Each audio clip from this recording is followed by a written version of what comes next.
Mais qu'est-ce que ça veut dire obéir à ses parents? Quel est le cadre qu'Allah m'a fixé? Comment est-ce que je sais si j'obéis à mes parents ou si je leur désobéis? Peut-être que j'ai répondu à mes parents, peut-être que j'élève la voix sur eux, peut-être que je leur crie dessus, peut-être même, wal'iyadhu billahi, à notre époque, il n'y a rien d'étonnant, peut-être même que certains, ils insultent leurs parents, voire même ils lèvent la main sur eux ou ils les frappent.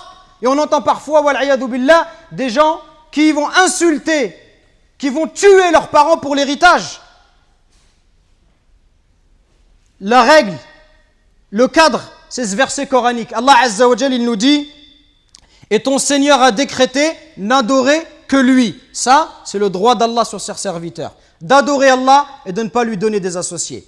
Et de marquer de la bonté envers les pères et mères. Si l'un d'eux ou tous deux doivent atteindre la vieillesse auprès de toi, si tes parents ils vont vieillir auprès de toi, ça veut dire quoi? Dans ta maison.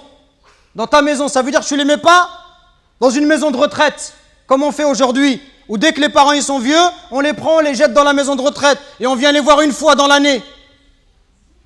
Et tout le reste de l'année, on ne s'occupe pas d'eux. Non, Allah il te dit, s'ils atteignent la vieillesse, auprès de toi. Quand tes parents ils sont âgés, ils restent chez toi. Parce que quand tu étais petit, ils ne t'ont pas envoyé dans une pension. Ils t'ont gardé chez eux et ils sont occupés de toi.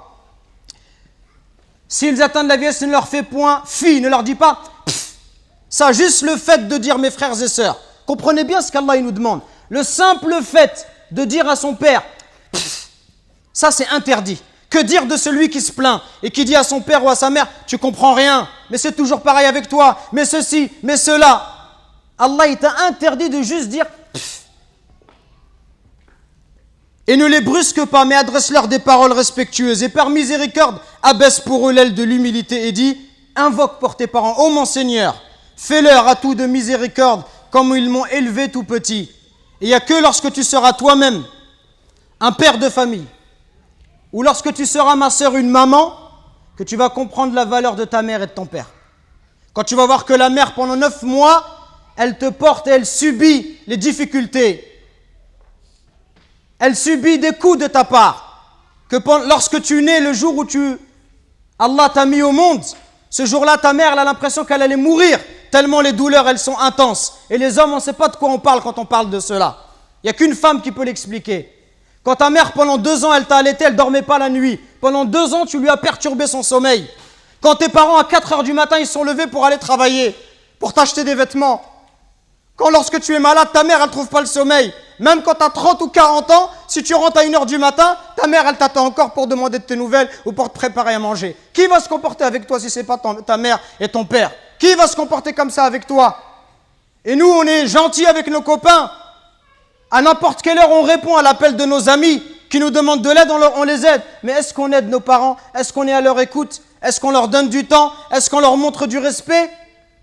Les anciens, ils disaient, Zayd al-Abidin, le petit-fils de Ali ibn Abi Talib, il disait, on lui disait, toi, tu es quelqu'un de très bon avec tes parents, pourquoi tu manges jamais avec ta mère? Il dit, parce que j'ai peur, si ma mère, elle voit dans l'assiette quelque chose qu'elle a envie de prendre, et si je le prends avant elle, j'ai peur qu'Allah, il compte cela comme la désobéissance. Et il disait rien d'étonnant à cela. Il disait, ceux qui ont vécu avant nous, ils considéraient comme un manque de respect envers les parents que d'habiter au premier étage et que de laisser habiter les parents au rez-de-chaussée. Regardez jusqu'où ça allait. Allahu Akbar.